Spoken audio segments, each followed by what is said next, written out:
तो आज हम बात कर रहे हैं अबू धाबी के शेख जायद स्टेडियम में हुए एक बड़े दिलचस्प क्रिकेट मैच की। जी हाँ, भारत और ओमान के दरमियान टी20 मुकाबला। बिल्कुल। एक तरफ तो भारत, क्रिकेट की दुनिया की एक जानी मानी ताकत, और दूसरी तरफ ओमान, एक ऐसी टीम जो अभी अपनी पहचान बना रही है। और हमारे पास इस मैच की लाइव कमेंट्री के कुछ खास हिस्से हैं, तो हम सिर्फ स्कोर नहीं देखेंगे बल्कि कोशिश करेंगे कि मैच के अंदर की कहानी समझें, हिकमत अमली, वो दबाव वाले लम्हात। सही। और ये भी कि एक बड़ी टीम के सामने एक जिसे कह लें निस्बतन नई टीम कैसे खेलती है। हमारा मकसद यही है कि कमेंट्री और मैच के वाकयात से वो अहम बातें निकालें जो इस मैच को खास बनाती हैं। जी, क्योंकि ये सिर्फ जीत हार की बात नहीं थी, ये देखना था कि क्या होता है जब एक तजुर्बाकार टीम का सामना एक पुरजोश नई टीम से हो। और शुरू से ही ऐसा लग रहा था कि ये कोई आम मैच नहीं होगा। कमेंट्री भी यही बता रही थी कि जो मुकाबला आसान समझा जा रहा था वो ओमान की तरफ से गैर मुतवक्के मुज़ाहमत की वजह से काफी दिलचस्प हो गया। बिल्कुल, वो जिसे कहते हैं ना, अंडरडॉग वाली कहानी। यही तो क्रिकेट का मजा है। तो कहानी शुरू हुई टॉस से। कमेंट्री के मुताबिक सिक्का भारत के हक में गिरा। जी, और भारतीय कप्तान ने फौरन पहले बैटिंग का फैसला किया। अच्छा, ये कोई हैरानी की बात नहीं थी? नहीं, बिल्कुल नहीं। अबू धाबी में अक्सर शाम में पिच थोड़ी सुस्त हो जाती है, तो पहले खेलकर एक बड़ा टोटल लगाना एक अच्छी हिकमत अमली समझी जाती है, और जाहिर है उन्हें अपनी बैटिंग पर भरोसा भी था।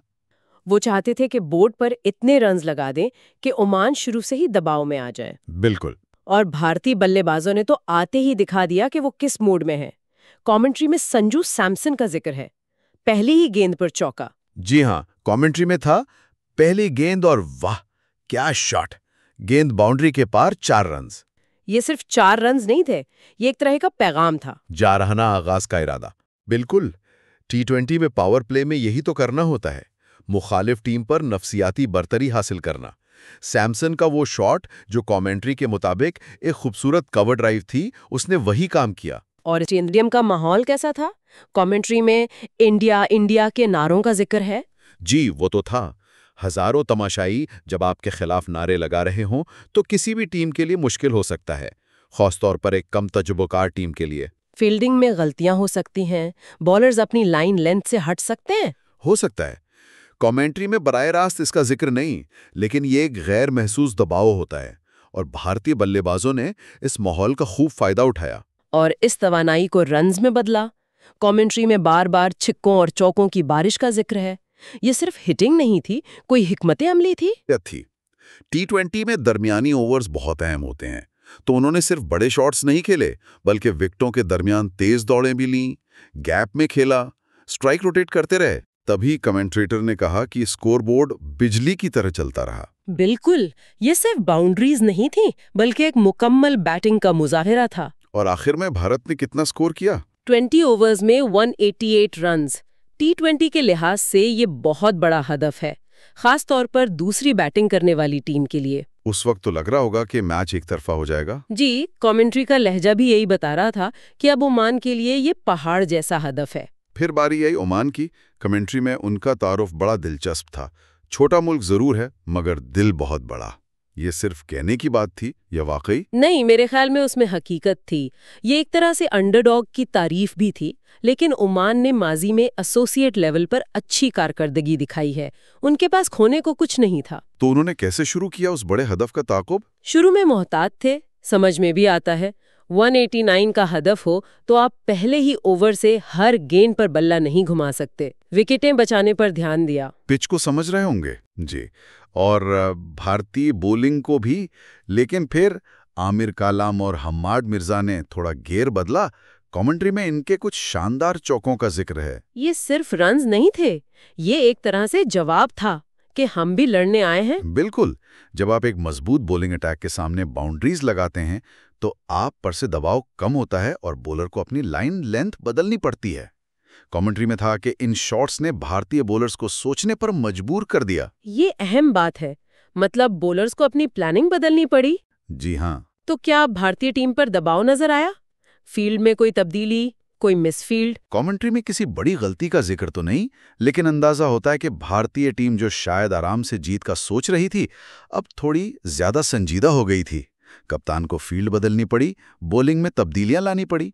ये सब जाहिर करता है कि मुखालिफ टीम खेल में वापस आ रही है। तो ओमान आहिस्ता आहिस्ता मैच में वापस आ रहा था।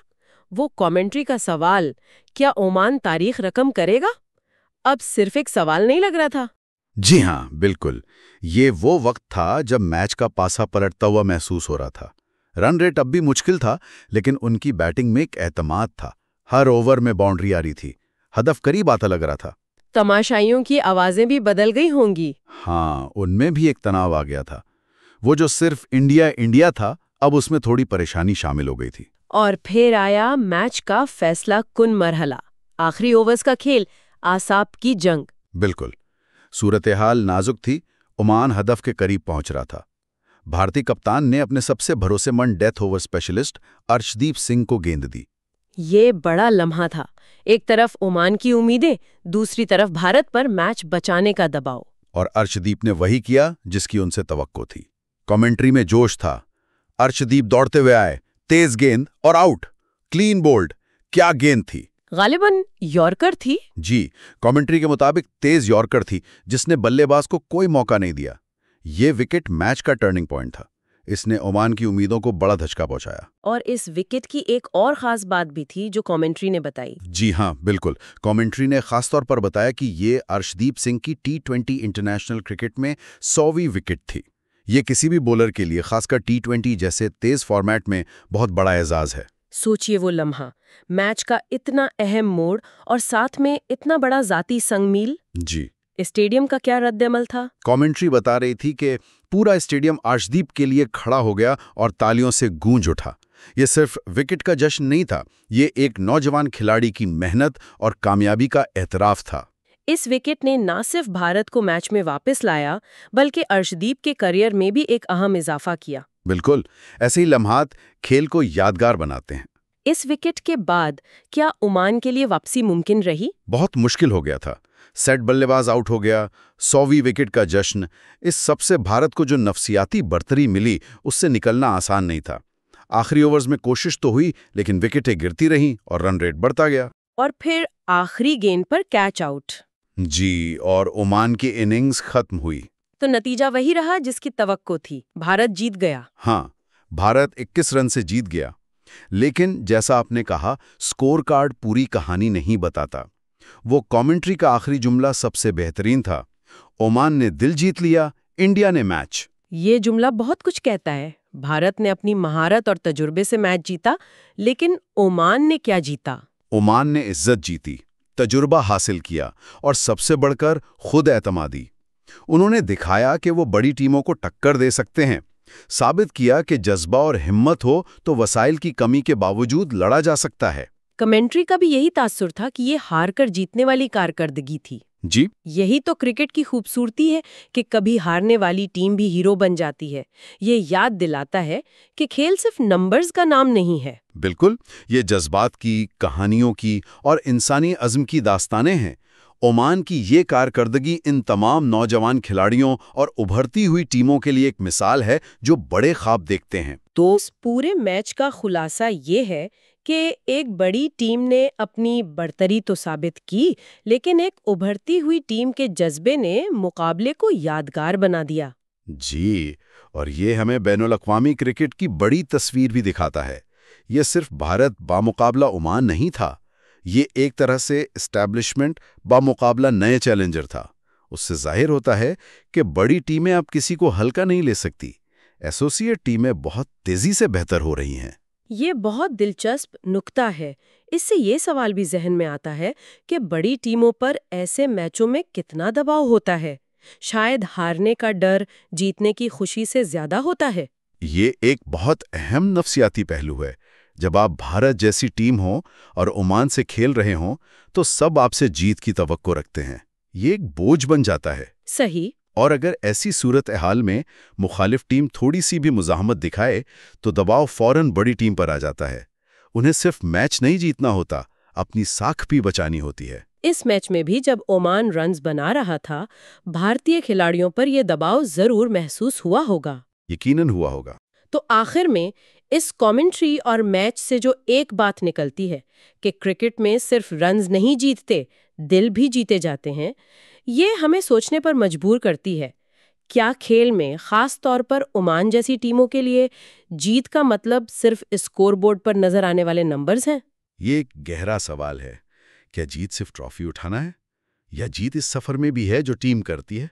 वो इज्जत, वो पहचान, वो तजुर्बा जो एक सख्त मुकाबले के बाद मिलता है, चाहे नतीजा आपके हक में ना हो, क्या वो भी एक जीत नहीं?